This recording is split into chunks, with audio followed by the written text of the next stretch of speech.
Assalamualaikum. Hi, my name is Norazwandi binti Muhammad Nazli. My student ID is 2026106775. Hi, my name is Nazuleka binti Muhammad. My student ID is 2026114793. Hi, my name is Nur Alia Adrana binti Muhammad Zuraidi. My student ID is 2026115027. Before we start, here are the contents that will be covered. First is the introduction, followed by the case study and the problem statement. Next, result and discussion will be explained. Lastly, conclusion and reference will be included. Introduction of compound interest. Compound interest is the interest calculated on both the original principal amount and the accumulated interest over time. This means that the interest earned in each period is added to the principal, causing the total amount to grow faster. Compared to simple interest, compound interest provides greater financial growth because the interest continues to multiply over time. The longer the investment period and the more frequent the compounding period, the higher that returns earned. Compound interest is commonly used in savings, investment, and loans. Although it benefits investors and savers, it can also increase the amount of debt if repayments are delayed. Problem statement. Sarah has been working as a graphic designer at Creative Vision Studio for 10 months and plans to save her money in a bank conventional fixed deposit account for future use. She intends to deposit RM4,000 for a period of 4 years, and the bank offers an interest rate of 1.75% compounded monthly. Objective. First, to determine the accumulated amount at the end of Sarah's saving period. 2. To calculate the total interest earned by Sarah. 3. To calculate the account balance at the end of the saving period when Sarah deposited an additional RM3,000 into the same account 3 years after her initial deposit. 4. To determine the accumulated amount at the end of the saving period when the interest rate changed to 1.90% compounded quarterly 12 months after her initial deposit.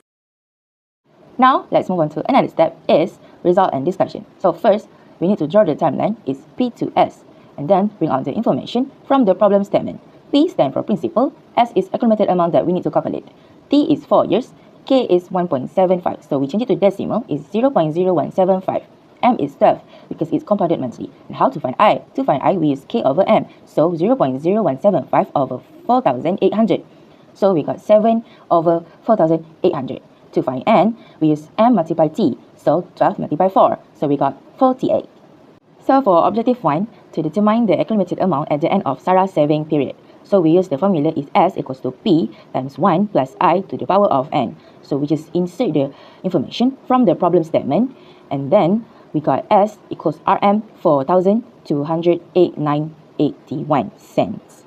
Let's move on to objective 2. To calculate the total interest earned by Sarah. So we use the formula is I equals to S minus P. So we just insert the information, and then we got I equals RM 289.81 cents.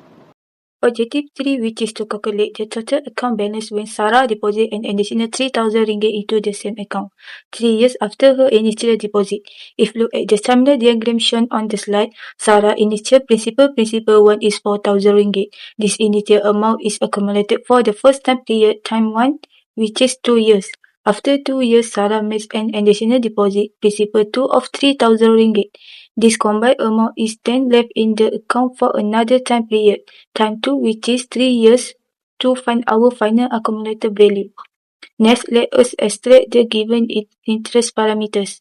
The inward interest rate is 1.75%, which converts to a decimal value of 0.0175. The frequency of compounding per year is set here as 12 for monthly compounding. Therefore, the interest rate per compounding period, which is calculated as the annual interest rate over the frequency of compounding, is equal to 0.0175 divided by 12. Giving us a fraction of 7 over 4,800. Now let us look at the total number of compounding periods. Based on the calculation shown on the slide, the formula applies a compounding frequency of 4 times a year. For the first period of 2 years, the first total compounding period equals the frequency of compounding multiplied by time 1, which is 4 multiplied by 2, giving us a total of 8 compounding periods. For the second period of 3 years, the second total compounding period equals the frequency of compounding multiplied by time 2, which is 4 multiplied by 3, giving us a total of 12 compounding periods. Now let us proceed with the step-by-step calculations. To find S1, we use the formula involving P1 of 4,000 ringgit. We multiply this by 1 plus I, which is 7 over 4,800, and raise it to the power of N1, which is 8. This gives us S1 of 4,046 ringgit and 90 cents. Next, we need to find the new principal value with the S1, which is 4,046 ringgit and 90 cents, and add P2 of 3,000 ringgit. This brings our combined amount to a total of 7,046 ringgit and 90 cents. Finally, we calculate S2 at the end of the term. We take the combined amount of 7,046 ringgit and 90 cents and multiply it by 1 plus I. This time, we raise the value to the power of N2, which is 12. As a result, our final value S2 is 7,171 ringgit and 21 cents. Objective 4. To calculate the accumulated amount at the end of the saving period when the interest rate changed to 1.90% compounded quarterly, 12 months after her initial deposit. So we need to draw a timeline. T1 equals to 12 months, which is 12 over 12 equals to 1 year. The initial deposit P equals to RM4000.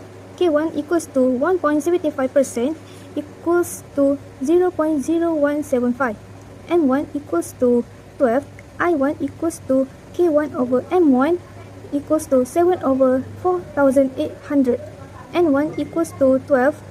T2 equals to 3 years, 6 months, which is 3 over 12 equals 1 over 4 years. K2 equals to 1.90% equals to 0.0190. I2 equals to K2 over M2 equals to 19 over 4,000. N2 equals to 9. So we are going to find S. In this case, we will use formula S equals to S1 times 1 plus I2 to the power of N2. So S1 equals to P times 1 plus I1 to the power of N1. So we just need to put the amount of P, which is 4,000. I1 equals to 7 over 4,800 and N1 is 12. And then we will get the answer S1 equals to 4,070 ringgit and 56 cents. After that, we can find S equals to S1 times 1 plus I2 to the power of N2. And the final answer, we will get S equals to 4,019 ringgit and 20 cents. So now I will start with introduction of annuity. Annuity is a financial arrangement that provides a series of regular payment over a certain period of time, usually used for retirement income. It can involve making a lump sum payment or periodic contribution in exchange for receiving steady payment in the future.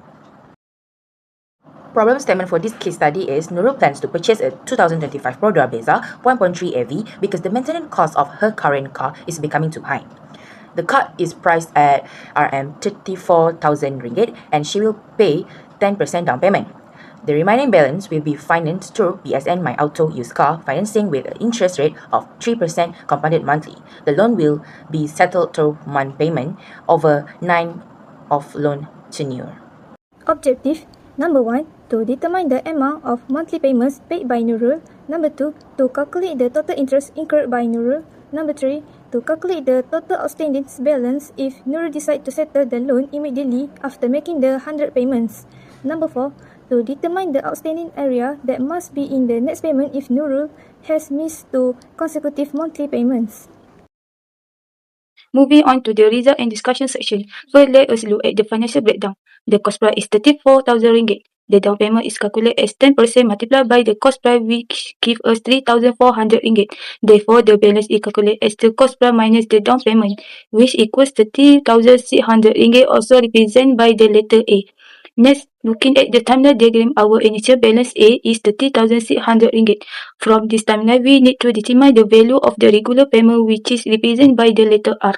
Now let us extract the given values from the parameters below. The interest rate K is 3% or 0.03 in decimal form. The compounding frequency M is 12.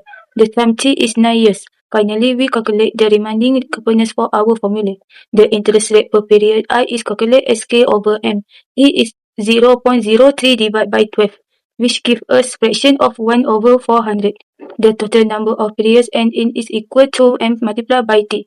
This is 12 multiplied by 9, which gives us a total of 108.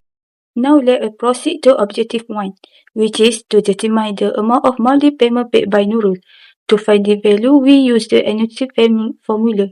First, for the formula of A, E equals R multiplied by 1 minus 1 plus I raised to the power of negative n, and the whole expression is divided by I.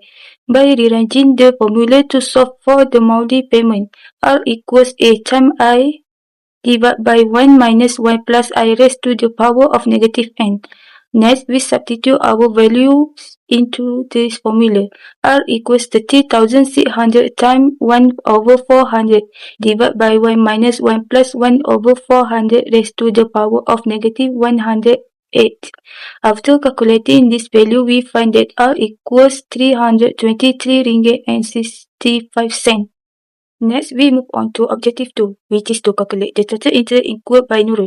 To find the total interest, we use the formula where I equals R multiplied by N minus A. Substituting our value into the formula, I equals 323 ringgit and 65 cents multiplied by 108 minus 30,600 ringgit. After performing the calculation, we find that the total interest I equals 4,354 ringgit and 20 cents. Objective 3. To calculate the total outstanding balance if Nurul decide to settle the loan immediately after making the 100 payment. So we're going to use formula N unpaid equals to N total minus N paid, which is 108 minus 100 equals to 8. We're going to use formula En equals to R times 1 minus 1 plus I to the power of negative n divide with I. Fourthly equals to 323.65 times 1 minus 1 plus 1 over 400 to the power of negative 8 divided with 1 over 400. The final answer is 2,560 ringgit and 31 cents. Let's move on to objective 4 is to determine the outstanding areas that must be in the next payment if Nurul has missed 2 consecutive monthly payments. So first, we need to find unpaid payment. Since Nurul missed 2 month payments, so we add 1 more month because the payment will be made in the following month, so the total unpaid is 3 months. Lastly, we use the formula is Sn equals to R multiplied by bracket 1 plus I to the power of n minus 1 divided I. So we just insert the value and we got the final answer is S3 equals to Rm973.38 cents. Conclusion. For compound interest, grasping the concept of compound interest is key to increasing our wealth over time. It guides us in making wise choices regarding our saving, debts, and future investment. For annuities help us stay on track with regular payments and saving plans. This knowledge simplifies loan management and help in preparing for future financial milestones.